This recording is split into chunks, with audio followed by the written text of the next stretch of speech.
Let's slit the dogs of war.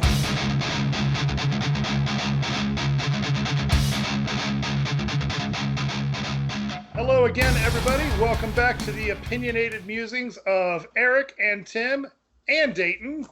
Hello. Welcome back, sir. Absolutely. Thank you for having me again. This week, we are doing our top 5 music-related movies. And this was difficult. Yeah, very tough. Very No tough kidding. We had to change format slightly. Normally, we do our top 5, and then between 2 and 1, we'll do one honorable mention. But all of us were going back and forth over email leading up to this, saying, I cannot narrow my list down. This is too difficult. I can't make it happen. So what we came up with was to have everybody go around and do a slew of honorable mentions, and then we'll get into the proper list. So hopefully we can keep that under 3 hours. Otherwise, we'll owe Peter Jackson some royalties. My number 1 and number 2 flipped today. But Nice. everything else was pretty much where it was. So. My top 3 stayed pretty much the same, but everything else in my honorable mentions, that's where I was just like in turmoil in my brain going, I can't narrow this down. I cannot make a list out of this. Okay. All right, so I guess let's dive in. Want to do same order as last time, guys? That's fine. Sure, All why right. not? Dayton, you're up with the honorable mentions. All right, I promise to be quick with my honorable mentions. So I will only discuss one of them because it might be one people missed. So my first honorable mention is School of Rock, which was better than I expected. I love the fact that the kids all played their own instruments and could sing, and I really enjoyed it. And by the end of the movie, you were cheering for those kids, and it was a lot of fun. So even despite Jack Black being in there and at times being too much, it was still a lot of fun. So this is Spinal Tap, another one that it's a mockumentary, but it was so much fun, and I've been a fan of it for years, but wasn't quite good enough to make the list. Amadeus is the only one about an actual person. I just remember seeing that when I was a kid, and it blew me away, and because he was the first rock star. If you watch that movie, he was the first rock star. Blew all his money on women and alcohol and everything else, and died penniless. So he was a perfect example of a rock star. Right. Another one, kind of under the radar, was August Rush. Freddie Highmore is a guitar prodigy looking for his parents. He's an orphan trying to find his parents, and Kerry Russell is a classical musician, and Jonathan Rhys Meyers is a rock star, and he uses his abilities and meets people to try and find them. So that was a cute movie. Now, the last honorable mention is one called Begin Again with Mark Ruffalo and Keira Knightley. Mark Ruffalo he founded a record company, and he's kind of on his last, he's down on his luck. Let's put it that way. He even gets fired from his own record company. She moved from London to New York with her boyfriend, Adam Levine, who's now making it big, and kind of gets dumped. And so she's getting ready to fly back. She's a songwriter. Mark Ruffalo goes into a bar, practically drunk off his feet, hears her song, and then decides, I need to produce her record. So they make a demo on the streets of New York with hire musicians, and then they use the ambient noise and everything else, and they set up everywhere across New York. And ultimately what happens is, through the relationship of making the record, the demo, they kind of save each other. And it's a lot of fun, and it's good music. Keira Knightley learned to play guitar for the movie, and she did all of her own singing. So it's a good flick. I've seen that movie. I really enjoyed it. I thought it was good. Yeah, it was one of those that I'd never heard of that one. Yeah, it was good. It was a lot of fun, and but yeah, those are my honorable mentions. So there, I did that pretty quick. I'm proud of myself. All right, my honorable mentions. I put Rush Beyond the Lighted Stage on there because I had to bump something off the list. Otherwise, I fall into this trap of everything comes out Rush and Van Halen. So I was like, all right, I gotta cut out some Rush. So that's on there. The recent version of A Star Is Born, Lady Gaga and Bradley Cooper. I mean, that was, I think, a phenomenal movie. Whether you're into Gaga's music or not, you gotta at least give her the props of her actual musical talent. And after that, That Thing You Do, Tom Hanks. movie. I mean, it's just such a fun movie. Oh, absolutely. I mean, you see it a million times a day if you have stars or whatever, but it's still a cute movie. Still makes you smile when you watch it. If it's on, I'm going to stop and sit down and finish it. Like Dayton, Amadeus is on my list. Nice. It's just such a powerful movie about the music. I mean, as much as you were talking, you're right about it being him being the prototype of the rock star. It really also focuses a lot on the music, which I really appreciated. Yep. And then the other one that didn't quite make my list, didn't make my list because it's not actually a movie. It was a series. It's the Foo Fighters' Sonic You're Highways. killing me.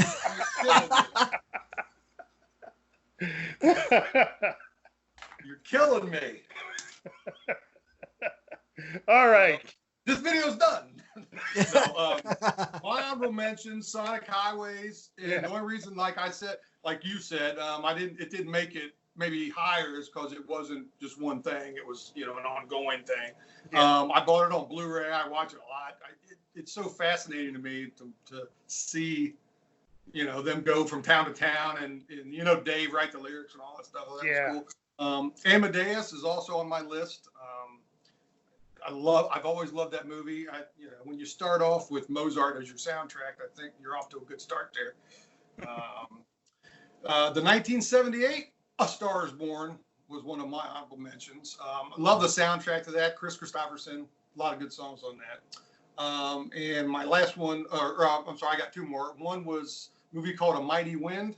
Which yeah. I know that one. Okay. That's great. Right. Love that. I thought Eugene Levy and Catherine O'Hara were just fantastic in that. Great call. And then my last one would probably be my number one movie if I made this in 1986. It's Crossroads. Not the Britney Spears one, but the one with Ralph Macchio and Oh, if it's not the Spears version, I'm out. No, okay. So those are my honorable mentions. Very interesting that Amadeus is on all of our honorable mentions. Yeah. All right, I guess that puts us into the proper list then. Dayton, right. Number 5. Number 5. I had to pick the Blues Brothers. It's been a favorite movie of mine since I was, saw it and just watched it all the time on cable and everything else. It's about a band because that's the whole thing. We put the band back together, and the performances from, even with the Blues Brothers band, good performances, but then you have Ray Charles and Aretha Franklin and Cab Calloway. Great music. I mean, it's so much fun and it's completely stupid. And the cameos from Frank Oz at the very beginning to Steven Spielberg at the end. It's just, it was just fun. And and you sing along, you tap, and it's a great movie about the band. So many of my friends have actually one in particular, but a lot of my friends agree with him on this point. They said if Tim ever died and he woke up in hell, but he wasn't quite sure where he was at first, I would know because I would be in the bar and I would go up and say, "What kind of music you got here?" "Oh, we got both kinds, country and western." No. All right, my number 5 is a British movie called Still Crazy. Love that movie. That movie it's almost Spinal Tap-esque in its over-the-topness with the trials and tribulations that band goes through. But I feel like it's got a lot more heart than Spinal Tap did because it's really more of a character story and really more about these guys finding their second chance and taking hold of it. Yeah, got a pretty good soundtrack too. Oh yeah, songs definitely. Yeah. I say, I don't know that one. I'll have to check that one out. Oh yeah, you'll love that movie. It's great. Yep. All right, number 5, Eric. My number 5 is a recent movie. It's called Yesterday. Oh, Okay. Are either one of you familiar with that? I've seen the trailers for it, but I haven't actually sat down and watched it. Yeah, haven't had a chance to watch it yet. So really a charming, sweet movie. The two leads in it are great. They have good chemistry. The guy that plays his roadie is fantastic in it. And the whole soundtrack is the Beatles. And right. When you see a 2 hour long movie with that many Beatles songs wrapped in it, I mean, even if you're not a huge Beatles fan, it's hard to come away from that and not just going, wow, you know, how could guys write songs that good? You know what I mean? Right. Because I was never a Beatles fan when I was a kid or when I was younger, but in the last, you know, 3-4 years, you know, I think I've come to appreciate, and I listen to them all the time now, and it's just some of their songs will almost bring you to tears. They're just so good. You know what I mean? They're just written so well. So that's my number 5. All right. All right. Number 4. Okay, so my number 4 ties into the movie Begin Again because it's the same writer director. The movie's called Once. Yeah. Okay. Good. So you know it too. Fantastic. Yes. Yes. You guys are killing me with these movies I have not seen. I gotta make a list. we go see Once. Yeah. Immediately after we're done here, watch Once. It is. By the way, I tried to find it to stream it. You can't stream it anywhere, so you have to go buy it. Oh my god. Yeah, I've got it on Blu-ray, but I bought it. Yeah. A long time ago. So I mean, you can pay $10 to Amazon and stream it that way. But anyway, so the music isn't necessarily my style, but it was so good in telling the story, and the fact that both of the actors were musicians, and it helped develop the relationship, and the story actually came from the writer-director. His girlfriend was in London taking an acting job while he was in Dublin. So that's where the genesis of the story came from. So you can tell it's very personal to him. And the song Falling Slowly won the Oscar that year for Best Original Song. So, and I got the soundtrack shortly after watching the movie. And it's just one of those that it just sticks there. You're watching it every performance. You're kind of like, wow, these people are really, really enjoying it. So it made me enjoy it, and you got to check it out, Tim. We're totally right. Yeah, it's fantastic. Cool. All right, well, my number 4, similar to the last episode, my number 4 is Dayton's number 5, the Blues Brothers. It's kind of interesting how our lists continually, no matter what the topic is, continually overlap in these ways. I was going to say, maybe these lists aren't quite as different as I thought.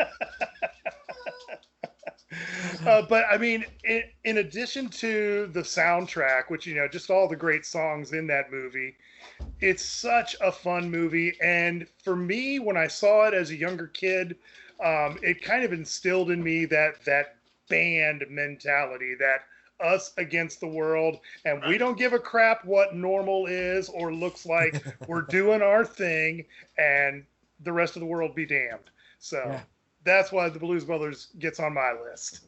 All right. Well, my number 4 is the Blues Brothers. You guys are making this very easy for me. I don't have to explain it. Time it gets to me. Kind of the same reason, you know what I mean? I mean, I would have probably never, at that age, what was that, 1980, I think, when that came out? I would have never listened to Cab Calloway or Ray Charles or John Lee Hooker or Aretha Franklin, but because of that movie, I did. And I, you know, to this day, if I catch that movie on or something, I end up sitting down and watching it until it's over. It's just one of those classics. So. You have to do it, yeah. Or, all right, that brings us around to number 3. Okay, so number 3, The Commitments.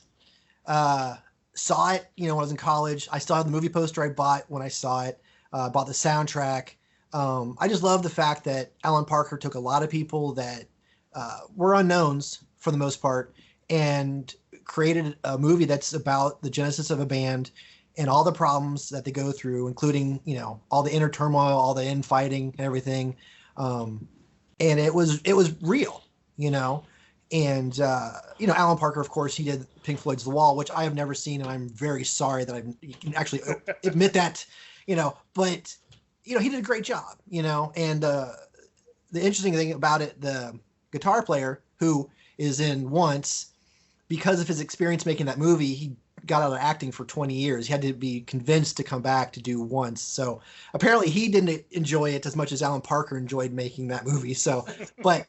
you know, it was fun. And yeah, those are songs you know, but don't necessarily own. But yeah, I got the soundtrack right after seeing that movie. So. I've never seen that. That's really? one of the music movies I've never seen. Yeah. As soon as Dayton said the name of the movie, I was personally shocked that I had forgotten it on my list. It's that good. Yeah, you got to check it out. It's wonderful, wonderful. All right, number 3 for me. this is Spinal Tap. I just think it is, it started the whole mockumentary uh, genre. But for me, I truly believe, and I've told many, many, many musicians this over the years, you're not allowed to call yourself a musician until you've seen This Is Spinal Tap. I mean, you're just not allowed. Don't even. I played. No, you haven't watched it yet. Right. Go and then come back. Then you're allowed. And it's so telling to me about what a great job they did with that movie when you see the reactions of other famous musicians of the era saying, I didn't get why it was funny. That happened to me. Nice. Well, my number 3, I'm just realizing my entire list is basically comedies, more or less, musical comedies. But now my 3 and 2 and 1 honestly could interchange because I love them all that much. My number 3 is That Thing You Do. Nice. Good, and nice. to this day, it kind of like the Blues Brothers, I will watch that movie no matter what I'm doing. If it's on, I sit down and watch it. I love everything about it. I think the songs are great. Tom Hanks did a great job on that movie, I think. Yeah. I think all the actors that he chose for the roles work perfectly. I just think it's a really great movie. I think it's kind of underrated too. There's a lot of people that have seen it once or twice and they don't really remember it. But I mean, I would say I easily watch that at least once a month, usually just by accident. Just right. I have come because like Tim said, it's on a lot. Yeah. Well, my number 2 is That Thing You Do. And it's, it's another one of those that's about a band, and everything that goes on, the bad performance, the ups and downs. And I love the different characters because it's very real. You have the one that thinks he's better than he is. You have the goof off, and you have, you have the girlfriend that tags along the whole time. And, Steve Zahn cracks me up. And he actually did play guitar. Yeah. Lenny's awesome. Yeah. Right. And he was a lot of fun. And you kind of felt bad for him at the times, but, he actually got the part. I think he got part of the part because he's that funny. And also he actually was a musician. So and that was actually Tom Everett Scott's first role.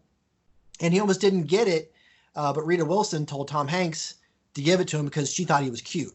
So I guess when your wife says that, I guess you give him the job. Now, did he play drums in real life? I thought I saw him play drums in like a different movie or something. As far as I think he played a little bit, but I don't think it was his main thing. But I think he sold it. I know they practiced a lot for, I think it was like a whole month before they started shooting. They practiced as a band together, so it looked natural. So yeah, they definitely all look like, it looks like they're playing the right chords or close to it, and it looks like they know what they're doing. Which they're faking. They're faking really well. Well, and what really impressed me was you never got sick of the song. They never played the whole thing through, but like maybe one time, and so you never got sick of it. And actually, one of my favorite songs is oh shoot, Come On and Dance With Me Tonight. Yes, I love that song. Yeah, that's exactly. I listen to that all the time. It's on my iPod. Yeah. So yeah, I mean, Tom Hanks was great with that, and I mean that's a lot to do to write, direct, and actually be in the movie too. And he pulled it off. It was a lot of fun. I figured it was either that or Captain Geach and the Shrimp Shack Shooters.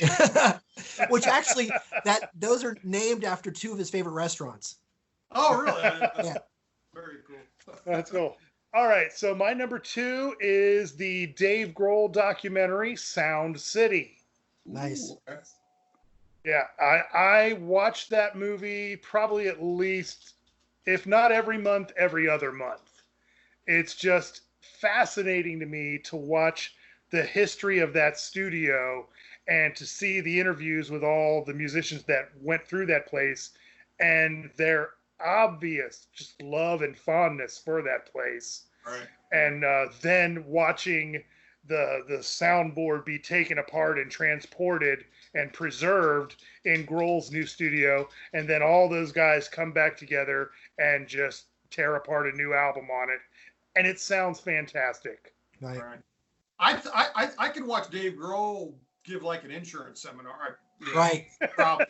He's just such a likable guy.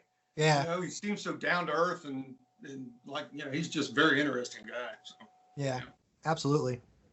I've said many times in conversations with friends before, it's astonishing to me how much I like Grohl and the Foo Fighters, given how much I really didn't like Nirvana.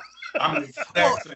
Yeah, it's surprising. I never turn off a Foo Fighters song off the radio, you know, and they're just, as far as I'm concerned, probably one of the great rock and roll bands still out there. You know. All right. Well, my number 2 is This Is Spinal Tap.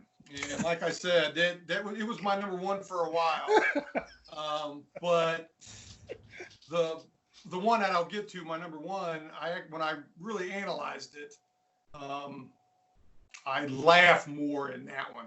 So that's why it edged up to number 1. But anyway, number 2 is This Is Spinal Tap for all the obvious reasons. Right. I mean, you know, it put so much into the lexicon for other rock bands. You know, these go to 11 and Yeah. you know, you don't even look at that one. You know, I mean, it's just stuff that guys in bands, people that aren't in bands might not realize it, but people that are in bands use those one-liners. They get it. To this day. Right. It's they did it in such an over-the-top way that the casual viewer just laughs hysterically at it. But at the same time, the musicians watching it, we chuckle, but we're like, yeah, that's totally right. Don't look at that. Don't touch it. I will kill you. As funny as it is, there's some moments though where you really do feel for them, like when they hear their song on the radio and they go, "Where are they now?" File, and they all look at all their faces. You're just like, "Oh my god!" Yeah. Yeah. All right. Well, I guess that brings us up to the grand finales for this episode. This All right, video is rolling right along. Yes, it is. Yeah, we might get out of this in under an hour. Right. So when we came up with this topic, I knew instantly what my number 1 was going to be. There was never any doubt, and it's Cameron Crowe's Almost Famous. I love that movie. The music is spectacular. Peter Frampton and Nancy Wilson wrote the music, and you can tell that it was very special to Cameron Crowe because it's based on his events, his life when he was writing for Rolling Stone. Right. So, and it's so much fun, and it's very real, and you know, it's almost perfect. And unfortunately, it's the last good movie that he made. But at the same time, it's a spectacular film. So you know, it's weird you say it's almost perfect, or you know that it's perfect. You like every character in the movie. Yeah. There's nobody you go, you know, I don't like that guy, or I don't like that girl. You genuinely care for every character, it seems. Yeah. Like. And like one of you said, I don't remember which one it was. I'm embarrassed that I completely forgot about that movie because it would have probably made my top 5. It would have probably bumped at least yesterday. Yeah. It's that good of a movie. Well, I'm just loving these lists because at least now I have at least 3 new movies I got to go watch. Well, absolutely. I've never seen Almost Oh Famous. my god. I mean, they actually recorded those songs, and it's Jason Lee singing, I believe. Yeah. Songs are really good. Yeah. So has some. It's got humor in it. It's got heart. Yeah. I'm embarrassed that I forgot about that one actually. Yeah. Like I said, as soon as we came up with the topic, I knew that was my number 1. Never wavered. All right. Well, that brings me up to my number 1, which is the other Rush documentary, Time Stands Still. As much as I try to get away from, I mean, especially with this year in particular, and having gone to see that final tour back in 2015, that movie to me just has such an emotional impact. And even if you weren't a part of that tour and didn't see that show, I don't see how you can watch their journey through that tour. And you see it in their faces in every scene. Like, this is it. This is how we go out. This is the final bow. And by the time they get to those final notes at that final show, and you're seeing all the fans in the audience just weeping, I'm devastated. I'm done for like an hour after that movie. I mean, I got to sit there and just decompress for a while. This year, I've watched all those Rush ones. I've watched a couple times since Neil died, and it's pretty tough. Yeah, I gotta admit I haven't seen that one yet. So I have Beyond the Light of Stage. I've owned that. I've seen that, but no, I have not watched this one yet. Now, forgive me, I'm not sure, but did he know at that point? It's unclear. I've Okay. heard that he didn't know, but I would think if he did, I don't think anybody else probably did that early. Yeah, Right. I don't know. The last bit of information I heard on it was, the tour ended 5 years ago, and then when they released the news about his death, they said that he had been fighting it for like 3 3 years. Right. Okay. So Right. So whether he knew that something was going on by the end of that tour is unclear, but Right. he for sure was feeling the physical toll of touring Right. on his body. Yeah, because I remember the Well, announcement it's that hard said to be a they were- drummer of that caliber and not take Yeah. its toll. Well, Yeah, he says it in the movie. He says, when I'm 70 years old, he could play. They say, well, the Stones are still touring and they're almost 80. It's like, well, when I'm 70 years old, I can play Charlie Watts parts. I can't Right. play Neil Peart's parts. Right. That's absolute truth right there. Yeah. Okay, well, my number one, and after forgetting Almost Famous, I always feel bad saying it. I'll start this by saying that this movie, I'm Tim knows I'm really into comedies, and this one I just think it ticks all the comedy things for me. It's Walk Hard, the Dewey Cox story. Dayton's Dayton's sick. Threw up in his mouth a little bit. Another one I have not watched. I'm a big fan of John C. Reilly anyway. Yeah, And, I like him a lot. the fact that it's all his own singing, they wrote the songs and stuff like that. They actually went on like a 10-city tour or something as that band, when the movie came out. I honestly, I think a lot of the songs are really good. I mean, they're funny, but I think they're really good. Yeah. Jenna Fisher is great in it. She looks great. I've always had a crush on her since The Office, so I'm sure that weighs into it too. But it's one of the. I mean, I laugh in it more than I laugh in any of the other comedies. And it's one that I really enjoy watching whenever I catch it or whenever I throw it in the Blu-ray player. Now, a year from now, it might not even be in my top 5, especially now that I remember Almost Famous. But like I said, when I was making this list, I just kept writing it down, and I'm thinking, well, I can't take it off. And then when I really started researching it, I was thinking, when I watch these movies, these top 5 movies, this is the one that I enjoy the most. So it's got to be number 1. Right. So, as of right now, it's number 1. I hear you about forgetting stuff. As soon as Dayton said the commitments, I was like, oh, why didn't I put that on my list? Where was that one when of I the was few ones that I thinking haven't of these? seen, so I made myself a note here to watch that one. So. All right, that is our top 5 music-related movies list. Hope you guys all liked them. Down in the comments, leave us your own thoughts, what movies we may have missed. I'm sure there's a million of them that could have made somebody's list that we probably forgot about all the way around. As always, like and subscribe to Eric's channel, and we'll put links to the other channels down below. And we will see you guys next time. Thanks.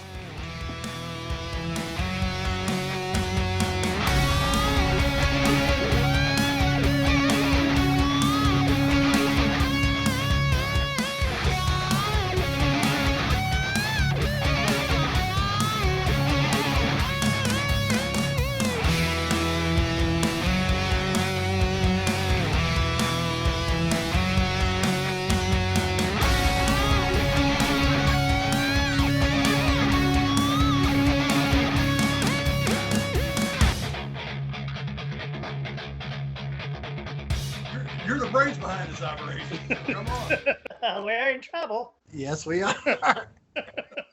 Where's Bun? There's no cheap trick movie. You can put that in the bloopers for this one.